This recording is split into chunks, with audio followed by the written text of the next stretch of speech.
हर हर महादेव। ओम नमः शिवाय। आप सभी को महाशिवरात्रि पावन पर्व की बहुत बहुत शुभकामना, बहुत बहुत बधाई। फाल्गुन कृष्ण पक्ष की चतुर्दशी ही महाशिवरात्रि का पावन पर्व होता है। वैसे तो हर महीने के कृष्ण पक्ष की चतुर्दशी हम लोग शिवरात्रि के रूप में मनाते हैं, शिव चौदस के रूप में मनाते हैं। प्रायः करके शैव जितने भी भक्त होते हैं वो सभी चतुर्दशी के व्रत को शिवरात्रि व्रत के रूप में मनाते हैं एवं विधि विधान से भगवान का अभिषेक करते हैं। परंतु यहाँ बात मास शिवरात्रि की नहीं अपितु वर्ष में आने वाली जो महाशिवरात्रि का पावन पर्व है उसके बारे में हो रही है। महाशिवरात्रि का पावन पर्व बहुत विधि विधान से मनाया जाता है। श्री शिव महापुराणांतर्गत भगवान भोलेनाथ के शिवलिंग के रूप में प्रादुर्भाव होने वाली जो कथा है, जो चरित्र है, वह बहुत अभूतपूर्व है, बहुत ही महत्वपूर्ण है। बहुत से लोगों का यह भी मानना है कि महाशिवरात्रि का पावन पर्व इसलिए मनाया जाता है कि इस दिन भगवान शिव एवं माता पार्वती का विवाह हुआ था। परंतु मैं एक बात आप लोगों को बताऊं, श्री शिव महापुराणांतर्गत जो भगवान भोलेनाथ का दिव्य चरित्र आता है, जो महिमा आती है, वहां पर स्पष्ट है, स्वयं भोलेनाथ ने कहा है कि जिस दिन मेरी उत्पत्ति अर्थात लिंग के रूप में जब मेरी उत्पत्ति हुई उस तिथि का ही नाम महाशिवरात्रि है। इस रात्रि में जो भी भक्त जागरण करता है, जो भी भक्त जागरण करते हुए मेरा नाम स्मरण करता है अथवा चारों प्रहर की रात्रि में मेरा अभिषेक, पूजन, अर्चन इत्यादि का कार्य करता है, उसके जीवन में मैं वह सब कुछ दे देता हूं जिसके लिए व्यक्ति पूरा जीवन निरंतर प्रयत्नशील रहता है। और हर व्यक्ति का, हर मानव का प्रयत्न केवल एक कार्य के लिए होता है। उस कार्य का नाम है, उस उपलब्धि का नाम है सुख। हर व्यक्ति सुख प्राप्त करने के लिए, सुखी होने के लिए दिन रात प्रयत्नशील होता है। विचार करिए, ऐसा कौन व्यक्ति है जो सुख प्राप्त नहीं करना चाहता हो, अर्थात सुखी नहीं होना चाहता हो। हर व्यक्ति सुखी होना चाहता है, हर व्यक्ति सुख प्राप्त करना चाहता है अपने जीवन में, चाहे धन हो, चाहे विद्या हो, चाहे रूप सौंदर्य हो और चाहे सिद्धियां हो। जो कुछ भी है उसके मूल में उस व्यक्ति का सुखी होना ही होता है। ये न केन प्रकारेण मैं सुखी हो जाऊं, इसके लिए ही व्यक्ति निरंतर प्रयत्नशील होता है। और भगवान का यह वचन है कि अगर कोई व्यक्ति शिवरात्रि की रात्रि में जागरण करके मेरा नाम स्मरण करता है अर्थात मेरा पूजन, अर्चन, अभिषेक इत्यादि कार्य करते हुए रात्रि व्यतीत करता है तो उसके जीवन में किसी भी प्रकार की कमी नहीं रहेगी। उसके जीवन में मैं वह सब कुछ दे देता हूँ जिसको व्यक्ति प्राप्त करना चाहता है। ये तो भगवान की कही हुई बात है, लेकिन वहाँ एक बात और भी है। भगवान का यह भी वचन है, स्वयं भोलेनाथ का यह भी वचन है, जानबूझकर यदि कोई रात्रि में जागरण करता है, मेरा व्रत उपवास करता है और नियमों का पालन करते हुए रात्रि भर मेरे चारों प्रहर अभिषेक, पूजन इत्यादि करता है, तो मैं उसे मालामाल करता हूँ। वह चाहे संसार की वस्तु मांगे, चाहे भगवान की सन्निधि मांगे, मुक्ति मांगे, मैं वह सब कुछ प्रदान कर देता हूँ। परंतु कोई अज्ञानावस्था में भी यदि रात्रि में जागरण कर लेता है तो उसके जीवन में भी किसी वस्तु की कमी नहीं रह जाती है। मैं उसे सभी प्रकार के सुख प्रदान कर देता हूँ। और इसके लिए वहाँ उदाहरण रूप में एक चरित्र भी है जिसको आप लोगों ने कई बार पढ़ा होगा। एक व्याध, एक शिकारी का चरित्र आता है कि वह शिकार की तलाश में, शिकार की खोज में रात्रि भर एक बिल्व के वृक्ष पर जग करके व्यतीत कर देता है। दैववशात उस बिल्व वृक्ष के नीचे शिवलिंग होता है जो धूलि धूसरित हो रखा है, जिसके ऊपर मिट्टी चढ़ी हुई होती। उसको यह जानकारी नहीं है। पहले के पुराने समय में लोगों के पास एक चमड़े का एक ऐसा बर्तन होता था जिसमें जल भर करके वन में विचरण किया करता था। जब भी प्यास लगे तो उसी से ही पानी पी लिया करता था। उसको वह कंधे पर टांगे था, हाथ में धनुष और बाड़े लेकर के बिल्व वृक्ष के ऊपर में बैठा था कि जब कोई हिरण या कोई भी मेरा शिकार आएगा मैं उसको अपने बाण से बेधूंगा और उसको अपने साथ ले जाऊंगा, जिससे मेरे परिवार का भरण पोषण होगा। इस उत्सुकतावश वह उस बिल्व वृक्ष पर चढ़ करके बैठता है और 4 हिरणियां आती हैं। आपको बताएं वहां पर बहुत मार्मिक और बहुत ही विस्तृत कथा है, जिसको यहाँ बहुत कम समय में मैं नहीं कह सकता हूँ, लेकिन आपको एक महत्व के रूप में संक्षिप्त वर्णन ही सुना रहा हूँ कि 4 हिरणियों में जब प्रथम मृगी आती है तो उसमें वो उसको मारने का प्रयास करता है। तो जैसे उसका उद्यम होता है, परिश्रम होता है, तो उसके परिश्रम से शरीर हिलता है, तो उसके गले में टंगा हुआ वह जलपात्र हिलता है, उससे जल की बूंदें गिरती हैं और शिवलिंग पर गिरती हैं। हिलने डुलने से, तरकस से बाण निकालने से कुछ बिल्वपत्र गिरते हैं और उस भोलेनाथ के शिवलिंग पर समर्पित हो जाते हैं। क्रमशः वह इस प्रकार का कृत्य जो करता है वो 4 प्रहर करता है। प्रथम प्रहर में पहली हिरणी, वह मृगी, उसको जब मालूम पड़ता है कि मुझे कोई मारने का प्रयत्न कर रहा है, तो वह उसको वचन दे करके जाती, मैं अपने घर में जाकर बता के आऊं। फिर उसको घर में रोक लेते हैं। दूसरी आती है, वही दूसरे प्रहर में वह करता है, वह भी वचन दे करके जाती है।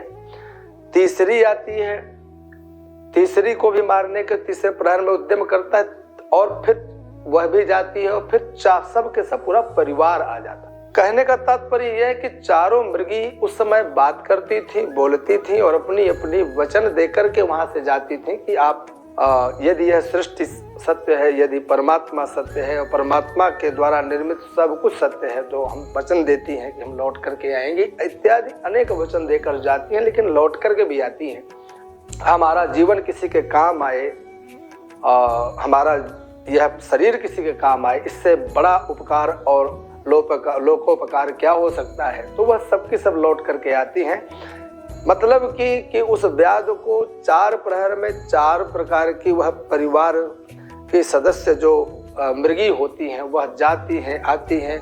इस क्रम में 4 बार उसका वह जल शिवलिंग पर गिरता है, बिल्वपत्र शिवलिंग पर गिरते हैं। और चतुर्थ प्रहर में जब पूरा परिवार मृगी का वह आता है, समर्पित होता है कि हम सबके सब आपके परिवार का भोजन बनने के लिए तैयार हैं, आप हमें ले चलिए, मारिए मत, आप हमको कर्म से अपने परिवार का भरण पोषण कीजिए। उसी चतुर्थ प्रहर के भगवान के ऊपर जल की बूंदे और बिल्वपत्र गिरने मात्र से भोलेनाथ प्रकट हो जाते हैं। मैंने प्रथम दिन आप लोगों को एक बात कही थी कि आशुतोष तुम अवधर दानी, ये मैंने एक चौपाई की अर्धाली बोली थी कि भगवान भोलेनाथ जैसा दानवीर और कौन हो सकता है। शीघ्र प्रसन्न होने वाले यदि कोई देवता है तो वह महादेव है, भोलेनाथ हैं। और आप सब लोगों के सामने मैं यह निवेदन करता हूं कि आप वर्ष भर के व्रतों को, उपवास को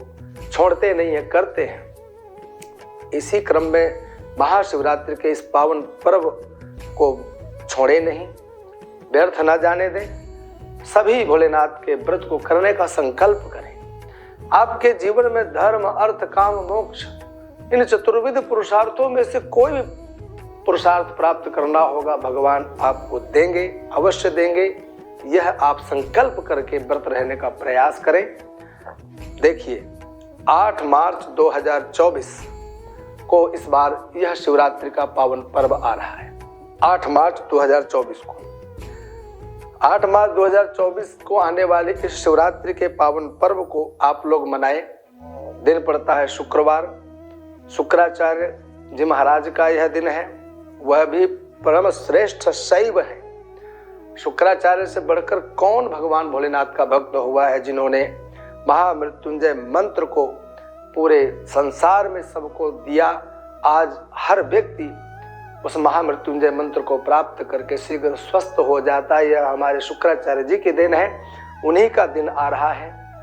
शुक्रवार के दिन 8 मार्च के दिन महाशिवरात्रि का पावन पर्व आ रहा है। रात्रि 9:57 से यह चतुर्दशी लगेगी और अगले दिन प्रातः 6:17 तक यह चतुर्दशी चलेगी। अर्थात 8 मार्च को रात्रि व्यापिनी चतुर्दशी हमें प्राप्त हो रही है, जिसका बहुत महत्व है। रात्रि में ही हमें चारों प्रहर भगवान भोलेनाथ के अभिषेक भी करना है, पूजन भी करना है। तो आप सभी महाशिवरात्रि के पावन पर्व को मनाएं और व्रत करें, यह मेरा आप सबसे निवेदन है। अब किस प्रकार से करना है, इस विषय में भी मैं आपसे थोड़ी विस्तृत चर्चा करता हूं कि किन किन पदार्थों से हम भगवान भोलेनाथ को शीघ्र प्रसन्न कर सकते हैं और क्या क्या संसार की वस्तुएं या परमात्मा प्राप्ति या भगवान को प्रसन्न कर सकते हैं, इस विषय में भी हमें जान लेना चाहिए। 4 प्रहर में 4 अभिषेक होंगे, यानी भगवान भोलेनाथ के शिवलिंग का जो विधि विधान से पूजन होगा उसके अनेक नियम हैं।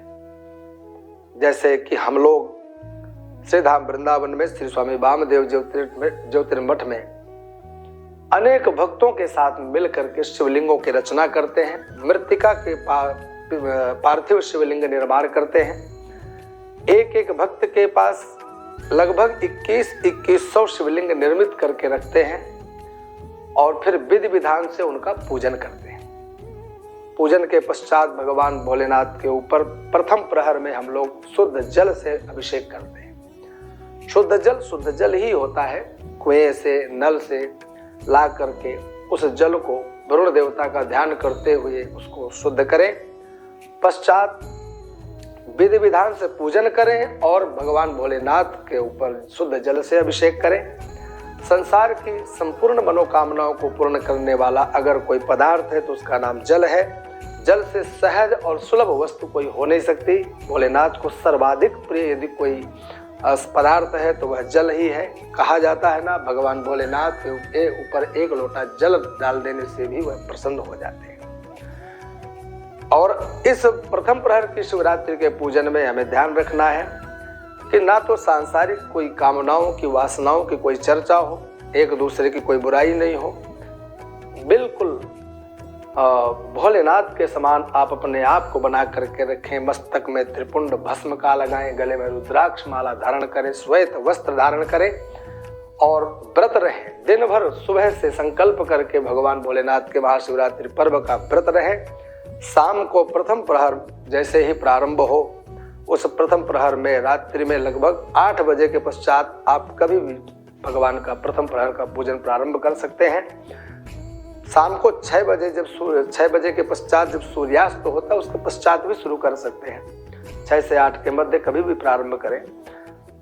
प्रथम प्रहर का पूजन अर्चन और अभिषेक प्रारंभ करें। जल से, शुद्ध जल से हम लोग अभिषेक प्रारंभ करेंगे और पूजन करेंगे, अर्चन करेंगे। अर्चनोपरांत भगवान की आरती, प्रसाद, भोग इत्यादि लगा करके उसके पश्चात हम लोग भगवान का कीर्तन करेंगे। ढोलक, वाद्य यंत्र, मृदंग इत्यादि बजा करके आनंद मुक्त होकर के भगवान शिव के नामों का स्मरण करते हुए खूब कीर्तन करिए, भजन गाइए, नृत्य करिए। यह प्रथम प्रहर का अभिषेक परिपूर्ण हुआ। लघु विश्राम के लिए 10 मिनट सब लोग लघु विश्राम करें। उसके पश्चात हाथ पैर धोकर बैठे और द्वितीय प्रहर का अभिषेक प्रारंभ कर दें। विधान वही रहेगा, विधियां वही रहेंगी। सामग्री में केवल भगवान के ऊपर चढ़ने वाला अभिषेक का पदार्थ द्रव्य बदलेगा बस।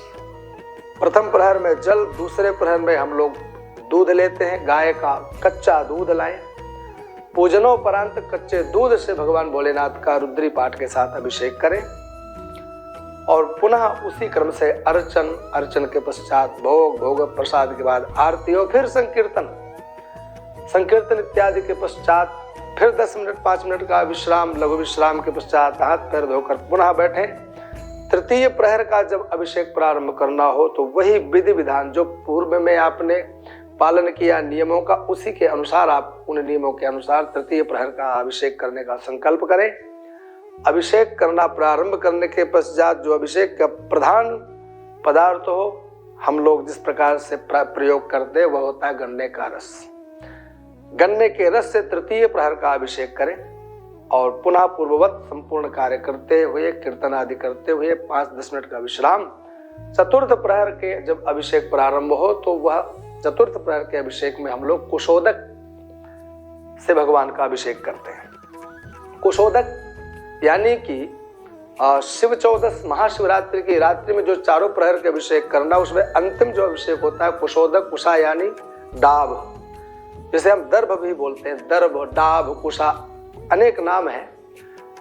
उस कुशा को हम लोग शिवरात्रि में प्रातः काल ही बहुत बड़े भगोने में डाल देते हैं और उस कुशा को जल में डालने से पूरा जल कुशोदक के रूप में परिवर्तित हो जाता है, पीला पड़ जाता है।